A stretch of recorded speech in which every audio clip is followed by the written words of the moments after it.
स्वामी भक्त नथोबा. नमस्कार मंडळी, कसे आहात आपण?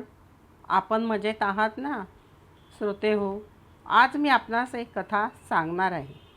चला तर मग आपण कथेला सुरुवात करूयात. अक्कलकोट संस्थानामध्ये नथोबा नावाचा स्वामीभक्त राहत होता. तो राजदरबारी खजिनदाराच्या हुद्द्यावर काम करीत होता. पराकाष्ठेचा स्वामीभक्त असलेला नथोबा आपल्या कर्तव्यात अतिशय चोख होता.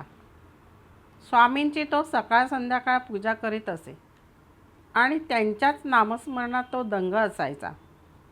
सत्वस्थ वृत्तीचा नथोबा. त्याचा द्वेष करणारे दुष्ट लोक अक्कलकोटात होते. त्या दुष्ट लोकांनी एकदा काय केले बघा तर. खजिन्यातले 2,000 रुपये काढून घेतले. नथोबाला काहीच माहीत नव्हते. दुसऱ्या दिवशी याच दुष्ट लोकांनी राजाला जाऊन सांगितले की महाराज, आपण नथोबावर खूप विश्वास टाकता, पण खजिन्यात नीट सांभाळायला जातो का ते पहा. रोज थोडे थोडे पैसे हा तुमचा खजिनदार काढून घेत आहे, असा आमचा संशय आहे. राजाने खजिन्यातील रक्कम मोजायला आदेश दिले. तेव्हा त्यात 2,000ची तूट आली. हे राजेसाहेबांच्या लक्षात आले. राजाने नथोबाला कैद करून तुरुंगात टाकले. अत्यंत प्रामाणिक असणाऱ्या नथोबाला खूप वाईट वाटले. त्याने स्वामींचा दावा करायला सुरुवात केली. रात्रभर बिचारा नथोबा अस्वस्थ होता.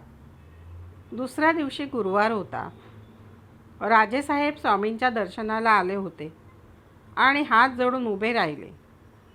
त्यांच्याबरोबर दाजीबा भोसले हे त्यांचे कारभारीसुद्धा होते.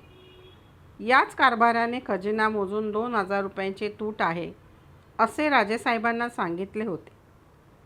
राजेसाहेबांना पाहताच स्वामींनी राजाकडे जळजळीत नजरेने पाहिले. राजेसाहेब घाबरले. त्यांनी स्वामींना वाकून नमस्कार केला. स्वामी जोरात कडाडले व म्हणाले, खजिना नीट मोजला काय? कारण नसताना आमच्या भक्तांना तुरुंगात डांबून ठेवता? राजा घाबरला. त्याने खजिना पुन्हा नीट मोजायला सांगितला. रक्कम बरोबर होती.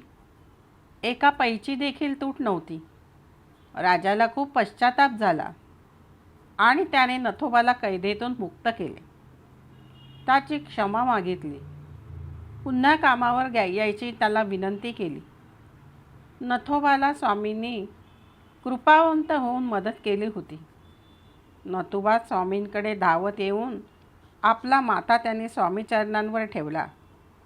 अश्रूंनी स्वामींचे चरण धुतले व म्हणाला, स्वामी, तुमची लीला अगाध आहे. आता मी हे चरण सोडणार नाही. मी तुमचीच सेवा करणार. नथोबाने राजाची चाकरी सोडून दिली व स्वामी सेवा करू लागला. त्याच्या आनंदाला पारावार उरला नाही.